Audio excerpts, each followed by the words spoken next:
This video is sponsored by Normandy 1998, 212th Trooper, Silas 1610, Carmen CJ, Runescribble, Kitsu the Kitsune, and Chaos Enforcer, and brought to you by Normandy 1998 who requested this topic. If there is a video you want me to make, just head over to Patreon and become a channel member, and select the Pickle Producer tier, since among other benefits, you'll get to make a video request every month, be the continuation of an existing series or a brand new story. Also, while I have you, please consider liking the video and subscribing, since it costs you nothing and really helps the channel grow. But with that out of the way, let's get on with the story. Life on Earth is surprisingly peaceful for the next few weeks as we enter a palindromic series of skipped episodes, as mission accomplished is skipped because Starscream is dead, garbage in, garbage out does not happen due to the Allspark remaining intact, Velocity is skipped because Bumblebee is now on the team, while Elita would not participate in underground racing, Rise of the Constructicons does not occur also because of the undamaged Allspark, and finally a fistful of Energon is averted because Starscream continues to be dead as a deadbolt. However, in his place, a new Decepticon, albeit a nominal one, arrives on Earth, drawn by a rumor floating around the intergalactic community that Megatron is dying. While others may see cause for celebration or mourning, Swindle sees a profit margin, since if Big M is really as sick as they say, then he must be desperate, and desperation sells. Lucky for Megatron, Dr. Swindle happens to have just the cure for what ails him, assuming he is willing to meet the very, very steep asking price. Touching down in Detroit, the 2-bit huckster wastes no time tuning his comms to the Decepticon frequency, having gotten it from lockdown in exchange for a couple of lightly used weapons. While Lugnut, who is manning the comms this evening, is none too happy to receive a transmission from one who bears the insignia but has no true devotion to mighty Megatron, when Swindle mentions that he could be the key to saving the big guy, the Cyclopean stooge quiets down and fetches his master as bidden. Even in his weakened state, Megatron still cuts an imposing figure as he comes to the screen, with the shady arms dealer's attempts at flattery falling on deaf audio processors, as the Decepticon warlord flatly instructs him to explain himself. Still all smiles, Swindle casually replies that during his travels he came across a rare anti-venom that should clear up a certain organic problem Megatron is said to be having, a claim that sets the villain's teeth to clenching. Or perhaps it is a wince of pain as more poison courses through his circuitry. Either way, Swindle is instructed to come to their base at once, with this being fine by him, as he breezily promises to see the big bots soon before cutting the comm line. However, unbeknownst to either Decepticon, a third figure is also present, Agent Aristas of Autobot Intelligence, who currently sits just out of sight in his vehicle mode, listening intently as this dark deal is struck.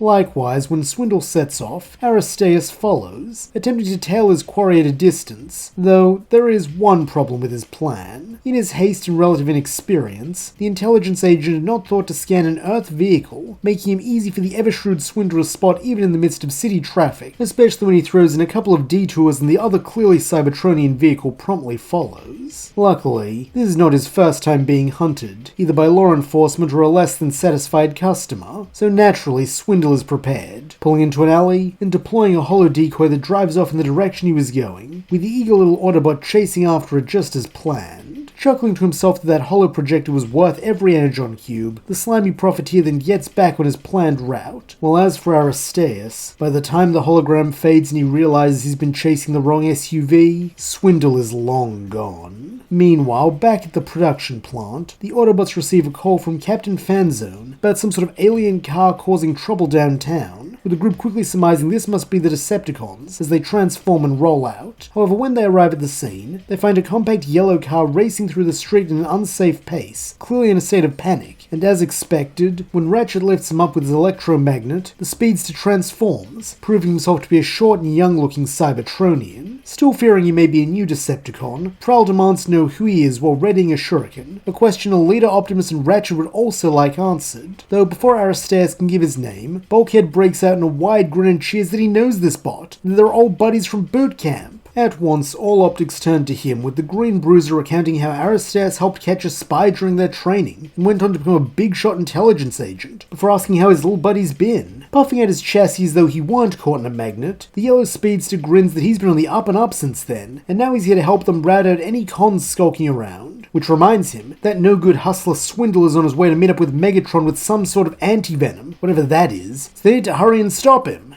As one, a shadow falls over the Autobots' faces, with Optimus and Elita sharing a knowing look, since if Megatron gets that cure, he could return to full strength and renew his plans of conquest, so they have to get to Swindle before he does, no matter the cost. To this end, Optimus proposes they return to base briefly, since if he's just arrived on Earth, he may not have whatever's dampening the other Decepticons' signals, and offer Aristas is quick to take him up on, though as Ratchet and Bulk begin leading their new ally back towards the plant, Elita pulls Optimus aside to voice a troubling thought. She can't help but notice that no one told them about an Autobot intelligence agent coming to the planet, so she has to wonder if the cons aren't the only ones Aristas is spying on. Though Optimus doesn't like the idea of distrusting comrades, he has to admit that he sees her point, and so promises to keep an eye on him, while Elita nods that in the meantime, she'll watch his back, same as ever. When the pair arrive back at base, they find Aristas staring at Sari in fascination, having never seen a real-life organic before, though at least he does not seem as hostile as most other Cybertronians, instead just being deeply curious, until Prowl dryly clears his throat and reminds the Yellowbot that they do have a job to do. Jolting upright, Aristas runs over to the monitor, where he is pleased to find there is indeed a Decepticon signal moving towards the outskirts of Detroit, with Optimus telling the others to follow him, so they can give chase and hopefully block off his escape. However, before they go, the young agent insists that he makes a call first, as he should report what's transpired back to his superior in Autobot intelligence. Respecting the protocol even if time is of the essence, Optimus agrees, allowing Aristas to radio back to Cybertron, where Bulkhead in particular is shocked to see that his boss is another of their old classmates, Long Arm, or as he's now known, Long Arm Prime. While at first Aristas is a little nervous that his boss might be mad that he let the target get away and is teaming up with the bots he was meant to be surveilling, this is unfounded, as Long Arm instead praises him for acting with initiative, since that's always been his greatest strength, all the way back to when he caught Wasp in boot camp. Grinning widely, the Yellowbot promises not to let his Prime down, with Long Arm nodding and instructing Aristas to give him regular updates on his movements and anything of note that happens during the hunt, since Swindle is a dangerous criminal, so he'll act as his handler for this mission personally. Nodding, Aristas states that he'll do just that. Then, with nothing more to say, he ends the call and rolls out with the others. Meanwhile, when he is sure that Fool can't hear him, Long Arm patches into a different comm network, making contact with the Decepticon base, while assuming his true identity is Shockwave. Curtly, Megatron questions what his spy has for him, to which Shockwave explains the Autobots' planned ambush, as well as the steps he has already taken to prevent it, since by having one of his subordinates report his movements constantly, he can relay them to Lord Megatron, who can in turn direct Swindle so that he avoids capture. Grinning malevolently, the Decepticon warlord praises Shockwave's ingenuity, before activating his personal comm to inform Swindle of the plan. Having no desire to get caught by a bunch of Autobots, the arms dealer does not protest, making a sharp detour and beginning a more circuitous route to the mine. Ironically, the one that Sari, Bulkhead and Prowl took during their camping trip, though since the Autobots still don't know the location of the Decepticon base, they do not think to look there. As a result, their search for Swindle comes up empty, as every time they almost cross paths with the criminal, Shockwave informs Megatron, and Megatron directs Swindle to change course, keeping him out of harm's way. This unfortunately means it is morning by the time he reaches the mine, though considering how rich he's about to become, Swindle's not going to complain about a long commute. Instead, he transforms back to bot mode and casually saunters inside, asking how his favourite customer is feeling today.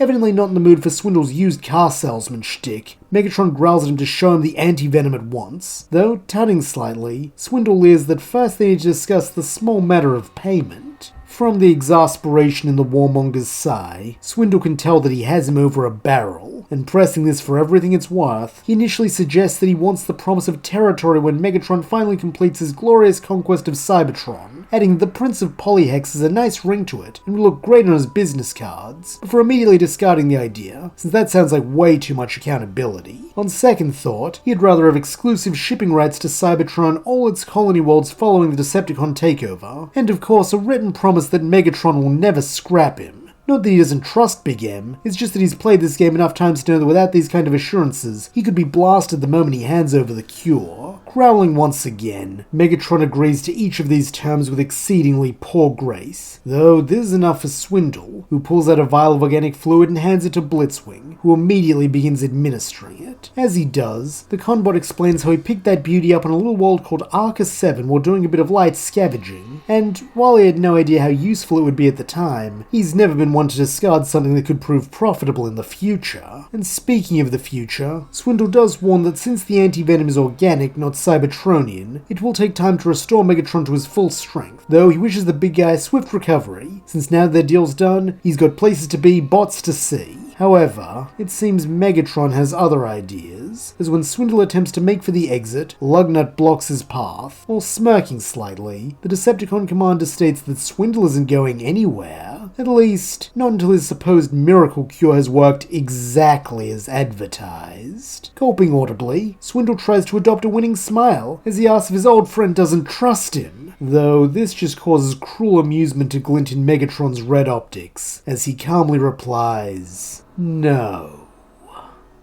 Meanwhile, the rather dejected Autobots are forced to return to base, though when they try to track Swindle with the monitor, they find his signal missing just like the rest of the cons due to the protection of the mine. Nonetheless, they vow to keep searching, splitting up into teams and patrolling the city while someone always stays behind on monitor duty, just in case his signal shows up again. However, he is not the Decepticon to appear on the screen, as later that day a strange garbled transmission begins playing on the big monitor, with this being thanks to Isaac Sumdack's attempts to patch it through and warn his Autobot allies of the spy in their ranks. While he is unable to share the full message, or reveal the identity of the traitor, he is able to get enough that Bulkhead, who is on monitor duty at the moment, is able to learn that there is a spy. Figuring there's no one better than Aristas at catching Decepticon infiltrators, the Green Bot requests his help, with it being fortunate that he is also here at base on a short break after his extensive searching. Luckily for Bulk, it is not hard to convince the glory-hungry young bot to go after another spy, considering how much prestige he gained from capturing Wasp, with a pair of old classmates setting off at once. As they go, they reminisce about that capture and their time at Auto Boot Camp training under Drill Sergeant Cup, with both speaking fondly about the old bot, as it had been him who had given Aristas his name meaning excellent, and encouraged him to pursue a career in intelligence, while turning Bulkhead from a mean nickname by the other recruits into something Bulk could be proud of, since they're tough, strong, and the part everything else leans on. Making their way to the vague origin point of the transmission as they'd been unable to pinpoint it exactly, the two old friends searched the woods outside Detroit for several hours, and thanks to not having been in constant proximity for a long time, their canon friction is not present, with the pair instead staying together and keeping things light as they have lots to catch up on. Additionally, when the landslide occurs, which would normally trap the smaller bot, he's able to get out of it himself due to already having combat-grade stingers as well as Bulk's support. This in turn means they do not turn back prematurely, and instead come across the mine shaft, with Bulk remembering this place and having a hunch, as he tells Aristas to follow him and begins sneaking inside. Here the Greenbot's instincts prove correct, as a little ways in they find none other than the Decepticons all staring at a view screen, and more surprisingly, the figure on it is none other than Longarm, as Shockwave transforms back into him and prepares to end the call and resume his deep cover work. That is, until he hears two shocked gasps, as looking over his allies' shoulders, he spots his two former classmates, though before the Autobots can attempt to sneak away, he has already commanded Sentinel, Lugnut, and Blitzwing to grab them. Against three cons, Bulkhead and Aristas stand no chance, and as they are placed on their knees in front of the screen, the yellow bot demands to know how his superior could turn traitor after all the stellar cycles they've spent catching spies and criminals. In a tone of dry amusement, Shockwave retorts that his little friend misunderstands. He has always been a Decepticon, even back during boot camp, though his infiltration would not have been half as successful without Aristas, so we must thank him for that, since his tireless efforts to expose Wasp as a traitor provided him with the perfect cover to carry out his own objectives. Why else does the yellow bot think he was so intent on pulling him up the ranks with him once they joined Autobot Intelligence? He needed a pliant patsy whose hunger for glory made him easy to manipulate, while ensuring he would never look too closely at what good old Longarm was doing. At these words, Aristas hangs his head, sickened at the thought that he'd been an unwitting pawn of the Decepticons all this time, as he quietly curses that he's unworthy of his name Aristas, since he's anything but excellent. He's just been a foolish drone, a bumbling bee.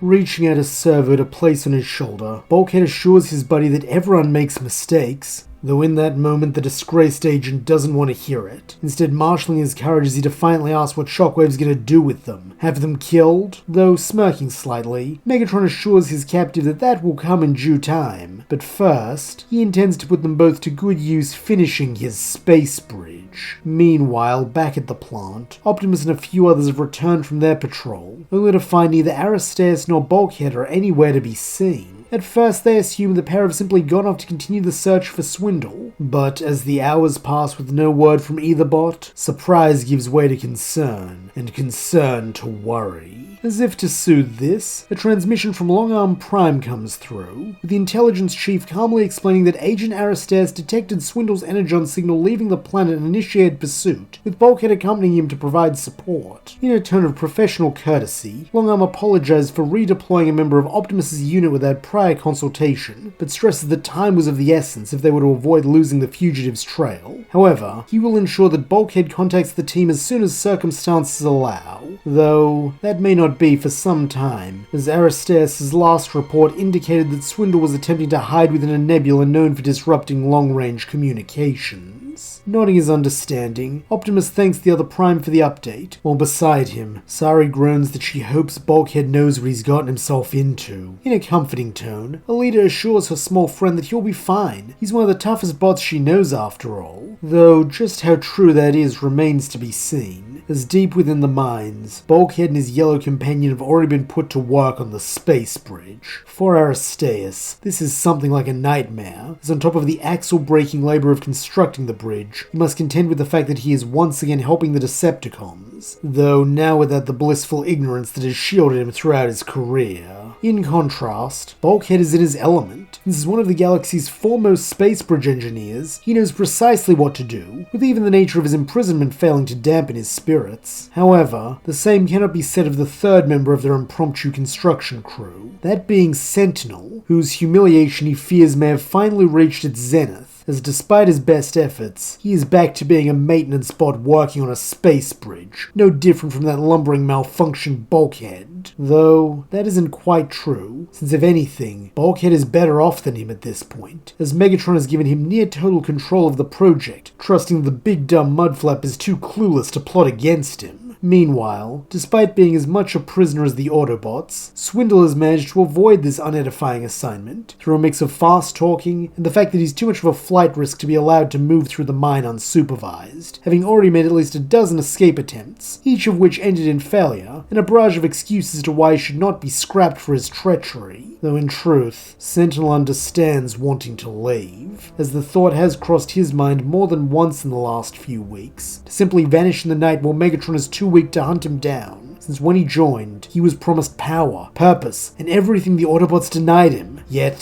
here he is hauling hunks of metal and attaching wiring like a grease grunt, while Lugnut and Blitzwing openly smirk at him, Shockwave ignores him as unimportant despite technically being his subordinate, and Swindle sips motor oil as he lazily recounts some tale of his jaunts across the cosmos. More infuriatingly still, the only ones to treat him with any respect are his enemies, since that loudmouthed yellow runt is quick to try and strike up a conversation with him, figuring it'll make the laborious task go a little quicker, while Bulkhead, who he spent stellar cycles belittling on the Orion, never tries to do the same now that their roles are reversed, instead simply assigning him tasks they are required, and even acknowledging his efforts at the end of the day, like he were any other bot. That's the bit Sentinel doesn't get. How the two of them can act this way. He'd have expected hate, or at the very least scorn for the traitor who left to join the Decepticons. He's used to that by now from his allies, but instead, they just don't seem to care. Though, not in the way Megatron and the others don't care about him. This is different without being indifferent, and Sentinel doesn't know what to do with that. All he knows is that on his long list of lowest points, this ranks somewhere near the top, except this time, he doesn't even have Optimus and Elita to blame.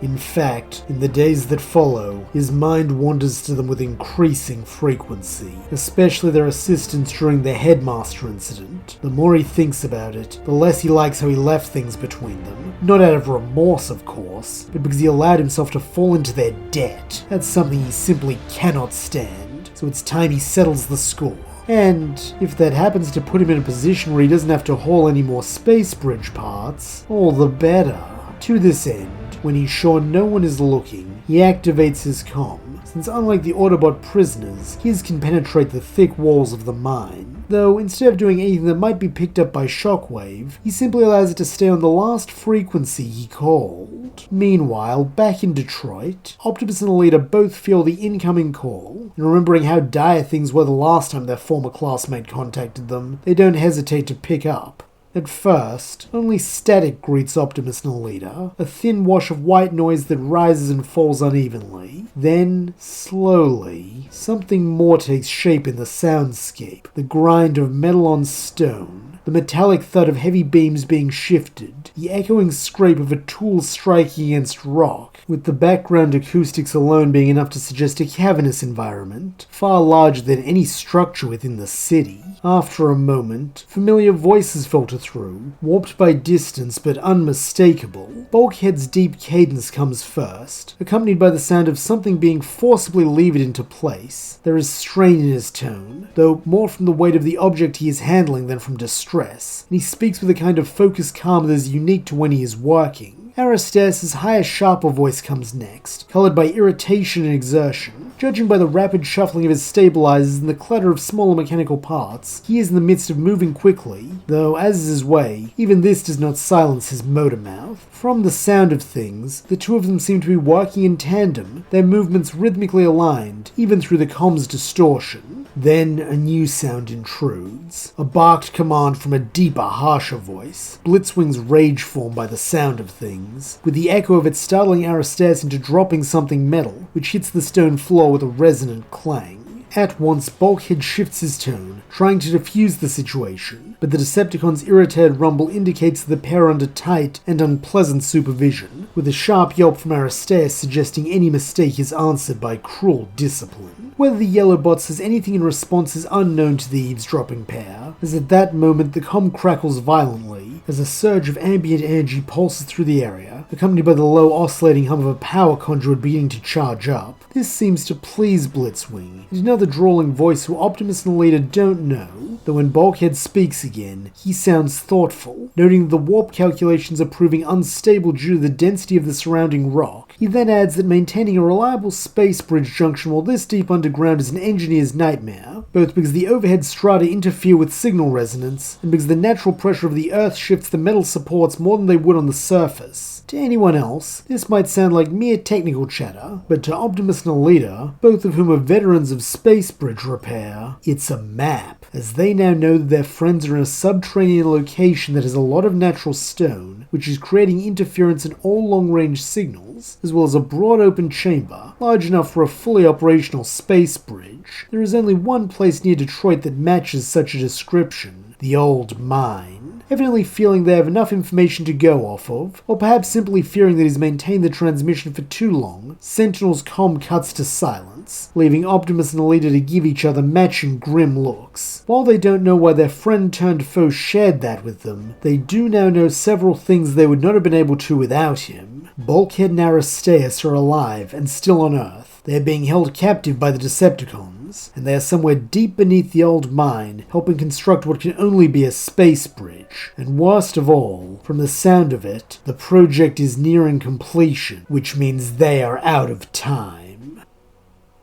And that's where we'll leave things for now. Thank you so much for listening. I hope you enjoyed it, and if you did, please don't forget to like, subscribe, and leave your thoughts, suggestions, or screams of rage in the comments below.